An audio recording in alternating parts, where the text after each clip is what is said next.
ನಾಡಿನ ಸಮಸ್ತ ಜನತೆಗೆ ಡಾಕ್ಟರ್ ಬಿಆರ್ ಅಂಬೇಡ್ಕರ್ ಜಯಂತಿಯ ಶುಭಾಶಯಗಳು. ಶುಭ ಕೋರು ಶರಣಪ್ಪ ಕಟ್ಟಿಮನಿ ದಲಿತ ಸಂಘರ್ಷ ಸಮಿತಿ ಲಿಂಗಸೂರು ತಾಲೂಕು ಸಂಚಾಲಕರು.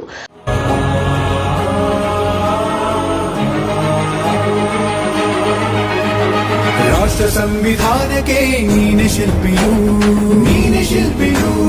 ದಾರಿದೀಪವು ನೀನೆ ಕಲಿಸಿಕೊಟ್ಟೆ ಸಮಾನತೆಯನು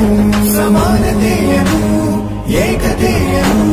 ರಾಷ್ಟ್ರ ಸಂವಿಧಾನಕ್ಕೆ ನೀನೆ ಶಿಲ್ಪಿಯು ನೀನೆ ಕಲಿಸಿಕೊಟ್ಟೆ ಸಮಾನತೆಯನು.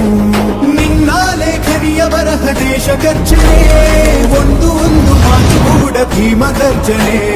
ನಾಯಕ ನೀನು ಭೀಮರ, ಮಹಾನಾಯಕ ನೀನು ಭೀಮರ.